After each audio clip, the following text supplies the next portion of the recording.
శాసనసభ ఎన్నికల్లో ప్రజారాజ్యం అధినేత చిరంజీవికి 30 సీట్లు మించి రావని, అటువంటి పార్టీతో సంప్రదింపులు జరపాల్సిన అవసరం తమకు లేదని టీడీపీ సీనియర్ నేత కడియం శ్రీహరి అంటున్నారు.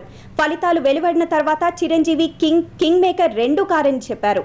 కేంద్రంలో ఎన్డీఏకి మద్దతు ఇచ్చే ప్రసక్తే లేదని, తృతీయ ఫ్రంట్కు అధికారంలోకి రాకపోతే తటస్థంగానే ఉంటామన్న కడియం శ్రీహరితో మా ప్రతినిధి Narasimha Rao face to face. Praja Rajyam పార్టీతో తెలుగుదేశం నేతలు ఎన్నికల తర్వాత పొత్తులకు సంబంధించి చర్చలు జరుపుతున్నారంటూ పీఆర్పీ నేతలు చేసిన కామెంట్ పెద్ద దుమారాన్ని రేపుతుంది. దీనికి సంబంధించి మనతో మాట్లాడడానికి తెలుగుదేశం పార్టీ సీనియర్ నేత కడియం శ్రీహరి ఉన్నారు. సార్ చెప్పండి, ప్రజారాజ్యం నేతలు తెలుగుదేశం పార్టీ మాతో సంప్రదింపులు జరుపుతుందంటూ కామెంట్ చేస్తున్నారు. దీనిపైన మీ రియాక్షన్? ఈ ఎన్నికలలో ప్రజారాజ్యం పెద్దగా ప్రభావం చూపుతుందనే నమ్మకం నాకు లేదు.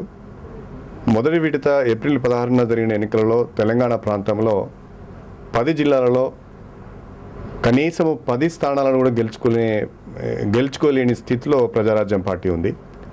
అదేవిధంగా ఆంధ్ర రాయలసీమ ప్రాంతంలో కూడా అనేక నియోజకవర్గాలలో గట్టి పోటీ ఇవ్వలేక అభ్యర్థులు చతికిలబడిన సంఘటనలు కూడా అనేక ఉన్నాయి. నాకు తెలిసినంత వరకు మా అంచనాల ప్రకారము, మా పార్టీకి ఉన్న సమాచారం మేరకు రాష్ట్రంలో మొదటి విడత రెండవ విడత ఎన్నికలలో ప్రజారాజ్యం 30 స్థానాలకు లోపు మాత్రమే విజయం సాధించే అవకాశాలు ఉన్నప్పుడు, ఆ 30 స్థానాల లోపు సంఖ్యతో ప్రజారాజ్యం కింగ్ కానీ కింగ్ మేకర్ కానీ అయ్యే అవకాశాలు లేవు. మహాకూటమిలో ఉన్న నాలుగు పార్టీలు కూడా మహాకూటమికి ఎన్ని సీట్లు వస్తున్నాయనే దానిపైన ఒక స్పష్టమైన అంకె చెప్పట్లేదు. టీఆర్ఎస్ నేతలు చెప్తున్నారు, తెలుగుదేశం పార్టీ మాకు ఇచ్చిన స్థానాల్లో పోటీ పెట్టి మిత్రద్రోహం చేసింది, మా మద్దతు లేకుండా ఆ పార్టీ ప్రభుత్వాన్ని ఏర్పాటు చేసే పరిస్థితి లేదు అని చెప్పి టీఆర్ఎస్ నేతలు చెప్తున్నారు. సీట్ల సర్దుబాటు సందర్భంగా భాగస్వామ్య పక్షాల మధ్యన కొంత అయోమయం ఏర్పడిన మాట వాస్తవమే. అందరూ కూడా అదే స్థానాన్ని కోరుకోవడం వలన చివరి వరకు కూడా నిర్ణయం తీరకపోవడంతో అక్కడ ఫ్రెండ్లీ కంటెస్ట్ కూడా వెళ్ళవలసిన పరిస్థితి వచ్చింది. ఎన్నికలు ప్రచారం ప్రారంభమైన వారం రోజుల తర్వాత ఇవన్నీ కూడా సద్దుమణిగి మహాకూటమిలోని భాగస్వామ్య పక్షాలన్నీ కూడా ఏకత్రాటిపైకి వచ్చి అందరూ కూడా మహాకూటమి అభ్యర్థుల విజయానికి సహకరించడం జరిగింది. మహాకూటమిలో భాగస్వామిగా ఉండి మీతో కలిసి ఎన్నికల పోటీ చేసిన కేసీఆర్ మాత్రం యూపీఏ ఎన్డీఏ నేతలతో ఢిల్లీలో సంప్రదింపులు జరుపుతున్నారు. ఎన్నికల తర్వాత ఆయన మహాకూటమితోనే ఉండే అవకాశం ఉందా, లేకపోతే ఎన్డీఏ వైపు వెళ్తారా? తెలుగుదేశం పార్టీతో కూడా ఎన్డీఏతో కలిసి వస్తుందని చెప్పి టీఆర్ఎస్ నేతలు కొంతమంది కామెంట్ చేస్తున్నారు.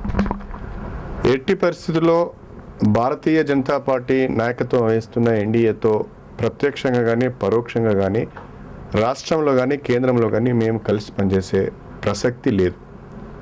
కాంగ్రెస్ పార్టీకి భారతీయ జనతా పార్టీకి ప్రత్యామ్నాయంగా జాతీయ స్థాయిలో తృతీయ ఫ్రంట్ని ఏర్పాటు చేయడానికి వామపక్షాలతో కలిసి మేము ప్రయత్నం చేస్తున్నాం. మా ఆలోచనతోనే మహాకూటమిలో ఉన్న భాగస్వామ్య పక్షాలు కూడా మా వైఖరినే అవలంబిస్తాయని నేను అనుకుంటున్నాను.